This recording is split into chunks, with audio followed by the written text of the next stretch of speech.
89ல முதல்வர் கலைஞர் இருந்தப்ப, இப்படிதான் வந்து பஸ் கட்டணங்கள்ல வந்து சில உயர்வுகள் வந்தது. அப்ப நான் வந்து அவர்ட்ட இவர்ட்ட கேட்டேன். முதலமைச்சர்ட்ட கேட்டேன். இந்த பஸ் கட்டணம் உயர்வு அப்படின்னு. நீங்க உயர்வுன்னு போடக்கூடாது. மாற்றம்னு போடுங்க. ஆட்சிக்கு கெட்ட பேர் வந்துரும்னாரு. அந்த மாதிரி ஒரு எதுன்னாலும் இப்ப மின் கட்டணம் உயர்வுனாலும், பஸ் கட்டணம் உயர்வுனாலும் அது 2ம் உங்களோட டிபார்ட்மெண்ட். இப்ப இது 2த்துக்கும் இப்ப வாய்ப்பு இருக்கா? இல்ல. பஸ் கட்டணம் பேருந்து கட்டணம் உயரவோ வந்து நீங்க அந்த 5 ஆண்டுல வந்து நம்ம கை வைக்கவே இல்ல. அந்த உயர்வு நிச்சயமா கிடையாதுன்னு முதலமைச்சர் சொல்லிட்டாங்க. நடுவுல வந்து ஒரு பரபரப்பு தகவல்லாம் வரும். இப்போது வந்தது. ஏறப்போகிறதுன்னு கட்டண விகிதத்தையே போட்டுலாம் அறிவிச்சாங்க அவங்க இஷ்டத்துக்கு. ஆனா முதல்வர் தெளிவா சொல்லிட்டாங்க. சாதாரண ஜனங்கள் மீது இந்த சுமையை நாம் ஏற்றக்கூடாது. இதுக்கே வந்து ஒன்றிய அரசு வந்து பலமுறை டீசல் விலை எல்லாம் உயர்த்தி நமக்கு சிரமம் இருந்த நேரத்திலேயே உயர்த்தல. அதனால இப்பொழுது அதற்கான வாய்ப்பே இல்லை. மின் கட்டணத்தை பொறுத்தவரை அதிமுக ஆட்சியில் இருக்கும்போது ஒன்றிய அரசோடு வந்து உதயமின் திட்டத்தில் ஒப்பந்தம் போட்டு கையெழுத்து போட்ட காரணத்தினால் அதற்கு ஒரு ஆணையம் அமைக்கப்பட்டு அவர்கள் விதிக்கின்ற கட்டணத்தை வந்து குறிப்பிட்ட கால இடைவெளியில் நம்ம உயர்த்தணுங்கிற ஒரு சூழல் இருக்குது. அது வந்து ஒவ்வொரு வருடமும் தன்னிச்சையாக நடந்துக்கிட்டு இருக்கணும் அப்படிங்கிற மாதிரி ஒரு சூழல் வந்துடுச்சு. ஆனால் நம்ம முதல்வர் வந்து இந்த இந்த ஆண்டு அது மாதிரி உயர்வு வரும்போது சாதாரண பொதுமக்கள் மீது அந்த சுமையை ஏற்றாமல் அரசே செலுத்திவிடும், அவர்களுக்கு கட்டண உயர்வு கிடையாதுன்னு சொல்லி சொன்னாங்க. அவர்களுக்கு அது மாதிரி கட்டண உயர்வு இல்லாமல் பெரிய நிறுவனங்களுக்கு மாத்திரம் கட்டண உயர்வு கொண்டு வரப்பட்டது. டிரான்ஸ்போர்ட் டிபார்ட்மெண்ட்ல இன்ஸ்பெக்டர்ஸ்லாம் வந்து நீங்க நியூ ரெக்ரூட்மெண்ட் இல்ல. புதிய வேலைவாய்ப்பு காலி பணியிடங்களை நீங்க நிரப்பவே இல்ல. அதனால பார்த்தீங்கன்னா, ஒவ்வொரு அலுவலகத்திலயும் 5 நாளுங்கிறது வந்து 3 நாள் தான் வேலை பார்க்குறாங்க. அடிஷனல் சார்ஜ்லயே போகுது. அத நீங்க எப்படி நிவர்த்தி பண்ண போறீங்க? இன்னைக்கு இதனால தான் இதனால இன்னைக்கு மக்கள் இன்னைக்கு தான் புதிய மோட்டார் வாகன ஆய்வாளர்கள் நீங்க சொல்ற மோட்டார் வெஹிக்கிள் இன்ஸ்பெக்டருக்கு 5 பேருக்கு மாண்புமிகு முதலமைச்சர் அவர்கள் கரங்களால் பணியாணை வழங்கப்பட்டிருக்கு. Very good. இது என்ன பிரச்சனைன்னா, ஒரு 6, 7 வருடத்துக்கு முன்பாக அவங்க வந்து தேர்வு எழுதிட்டாங்க டிஎன்பிசில. ஆனா நீதிமன்றத்துக்கு சில பேர் வழக்கு தொடுத்துட்டாங்க. ஆமா. மோட்டார் வெஹிக்கிள் இன்ஸ்பெக்டர் எக்ஸாமினேஷன் நடத்துறீங்க. அப்புறம் ஸ்டேக்கு ஸ்டே போயிடுறாங்க. போயிடுச்சு. அந்த ஸ்டே இருந்தத இப்பதான் முடிச்சோம். அந்த ஓ! வழக்க ஓ! முடிச்சு, ஓ! அவர்களுக்கு வந்து பயிற்சி போயிட்டு, அவங்க பணியாணை வாங்கிட்டாங்க. இன்னைக்கு ஒரு 150 பேர் கிட்டத்தட்ட வந்து பணிக்கு வரப்போறாங்க. Very good. இதுக்கு அடுத்த தேர்வு நம்ம வந்து நடத்திட்டோம். இந்த திராவிட முன்னேற்ற கழக ஆட்சி அமைஞ்சு நம்ம மாண்புமிகு முதலமைச்சர் அவர்கள் உத்தரவிட்டு, அவங்களும் தேர்வு எழுதிட்டாங்க. இப்ப இவங்க அந்த பணிக்கு வந்ததுனால, அவங்க அடுத்தது பணிக்கு வந்துருவாங்க. அவரு அந்த தேர்வு முடிவுகள ஒட்டி. ஸோ இந்த துறையினுடைய பிரச்சனை வந்து இப்ப தீர்க்கப்பட்டு விடும். அதே இப்ப மாரி இந்த மோட்டார் வெஹிக்கிள் அலுவலகங்கள்ல ஆள் இல்லாம இருக்கிற தவிக்கிற சூழல் வந்து முற்றிலுமாக நீக்கப்படும். நீக்கப்படும். புதுசா ஒண்ணு இன்ட்ரோடியூஸ் பண்ணியிருக்கீங்கன்னு நெனைக்கிறேன். இந்த டிரைவிங் லைசென்ஸுக்கு வந்து ஆட்டோமேட்டிக் சிஸ்டம். ஆமா. அது என்னையிலிருந்து வருது? இப்ப இன்றைக்கு வந்து அதையும் துவக்கிட்டோம். ஓ! Very good. ஒரு 7 இடங்கள்ல வந்து அ மாருதி நிறுவனத்தினுடைய அ சோஷியல் சிஎஸ்ஆர் ஃபண்ட் மூலமா அ 7 ஆர்டிஓ அலுவலகங்கள்ல அந்த ஆட்டோமேட்டிக்கா டெஸ்ட் பண்ற அந்த இத வந்து இன்னைக்கு துவக்கிட்டோம். அது இன்றையிலிருந்து வரும்போது இனிமேட்டு படிப்படியாக மற்ற இடங்களுக்கும் அது அமல்படுத்தப்படும். தமிழகம் முழுவதும் உள்ள வரும் எல்லா படிப்படியா எல்லா வரும். இடங்களுக்கும். நீங்க வந்து இந்த விடியல் பேருந்துன்னு சொல்லி மகளிருக்காக பண்ணீங்க. அத குறை சொன்ன எடப்பாடி, இப்ப வந்து நாங்க வந்து ஆண்களுக்கும் வந்து அந்த சலுகைய குடுப்போம் அப்டின்றாரு. இது எப்படி இருக்கும்? அப்படி அவர் சொல்றதுக்கு காரணமே, எந்த விடியல் பயணத்த குறை சொன்னாரோ, அதனுடைய வெற்றி தான் அந்த தாக்கத்த அவருக்கு ஏற்படுத்திருச்சு. ஆண்களுக்கும் அதே போல நாங்க குடுப்போம்னு. அவர் சொல்லும்போது அவர் என்ன நெனச்சுக்கிட்டாரு, இந்த போக்குவரத்து துறை மிகப்பெரிய நட்டத்துல இருக்கு. எஸ். இதுல எப்படி இந்த கட்டண சலுகை குடுத்து கட்டணம் இல்லாத பயணத்த குடுத்தா எப்படி இந்த துறை தாங்கும்னு நெனச்சார். ஆனால் மாண்புமிகு முதலமைச்சர் அவர்கள் அதற்கு தனி நிதி அரசு மூலமாக வழங்கி, அந்த கட்டணத்திற்கான தொகை அரசு வழங்குகின்ற காரணத்தினால், போக்குவரத்து துறைக்கு எந்த நஷ்டமும் இல்லை. இன்னும் சொல்லப்போனா, போக்குவரத்து துறைக்கு கூடுதல் வருவாய் வர ஆரம்பிச்சது. ஓ!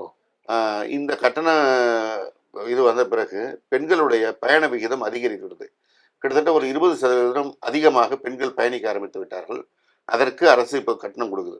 ஏற்கனவே வந்தத விட 20% நமக்கு கூடுதலா வருவாய் வருகின்ற அளவிற்கு, இந்த திட்டம் போக்குவரத்து துறைக்கு நன்மை தான் செய்தது. அதனால பெண்களும் அதிக அளவில பயணித்து, அவர்கள் வந்து ஒரு மாதத்திற்கு ரூ. 800லேருந்து ரூ. 1500 வரைக்கும் மிச்சம் பிடிக்கிறாங்கங்கிற செய்தி மாநில திட்டக்குழு ஆய்வு மூலமா வெளியில வந்திருக்கு.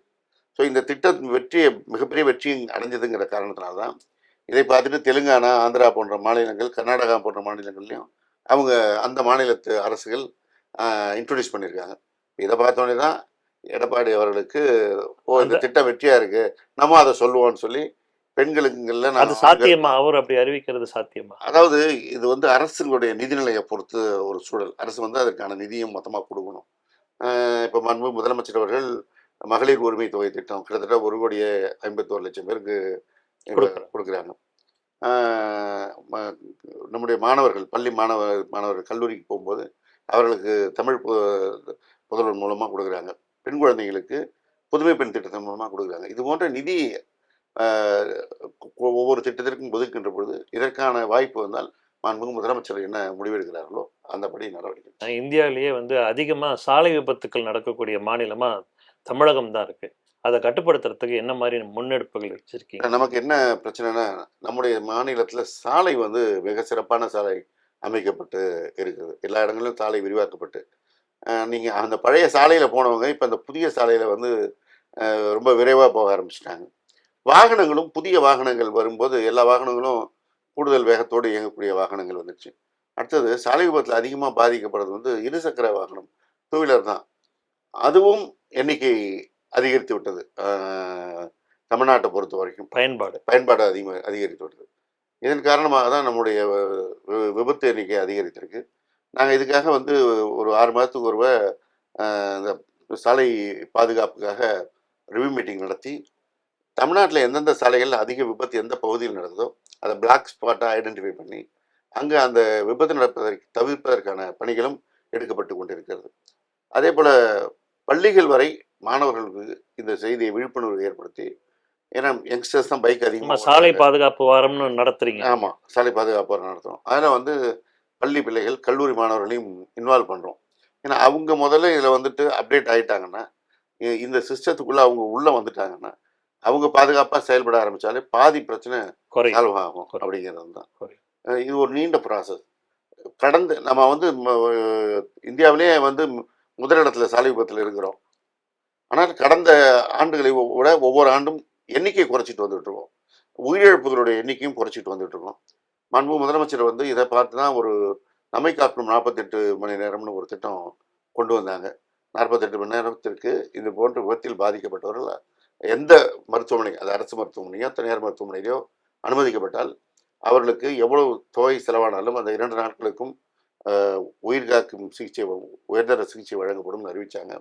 அதன் காரணமாக ஒரு பெரிய அளவில் உயிரிழப்பு தடுக்கப்பட்டிருப்பது புள்ளிவிவரம் வாயிலாக வந்திருக்கிறது.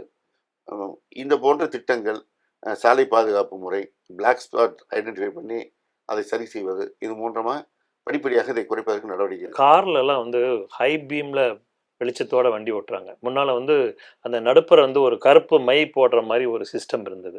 அது ஏன் இப்போ நீங்கள் பண்ணுறது இல்லை? இல்லை, அப்பப்போ பண்ணிட்டு தான் இருக்கிறோம். ரெண்டு விஷயம் பண்ணுறோம். ஒன்று வந்து அந்த ஹார்ன் சவுண்டு வந்து ரொம்ப தலைவலியாக இருக்கும்.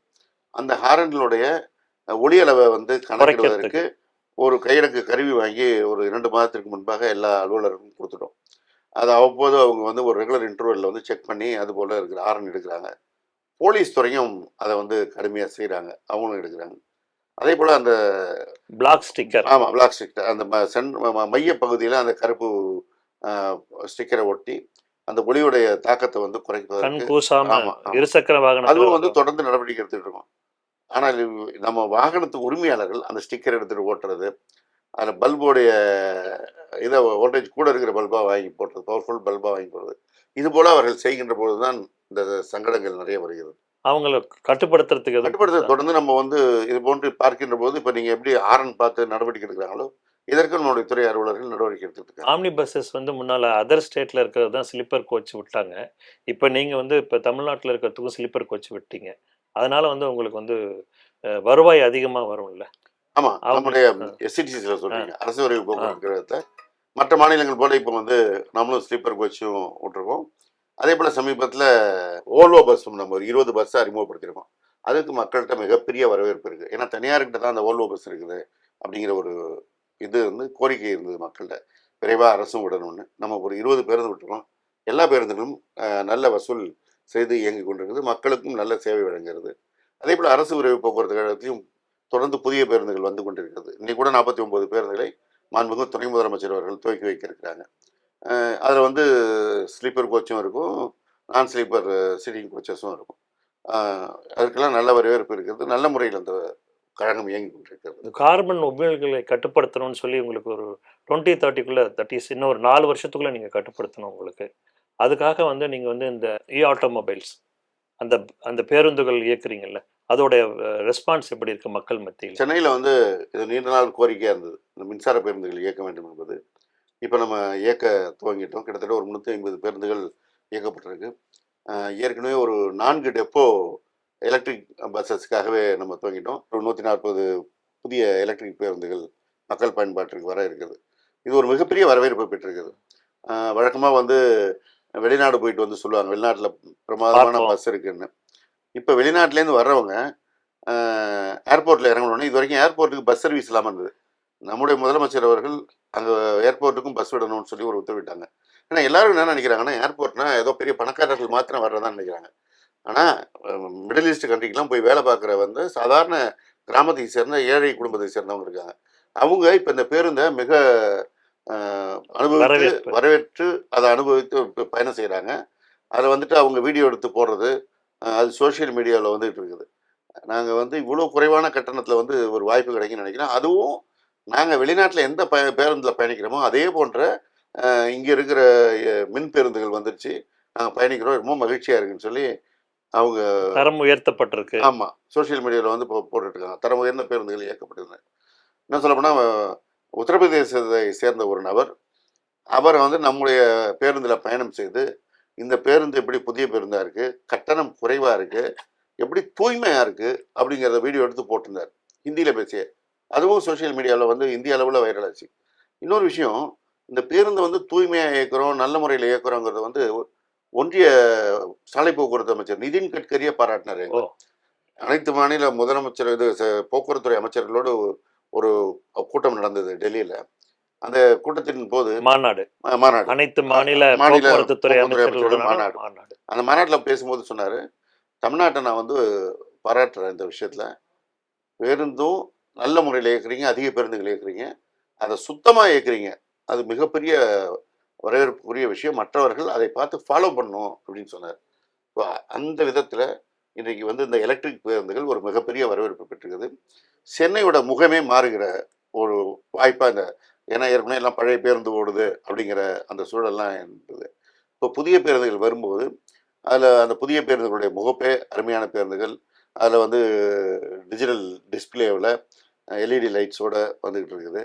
இப்போ எலக்ட்ரிக் பேருந்தும் அதே போல் வரும்போது சென்னையோட தோற்றமே மாறிக்கொண்டிருக்கிறது.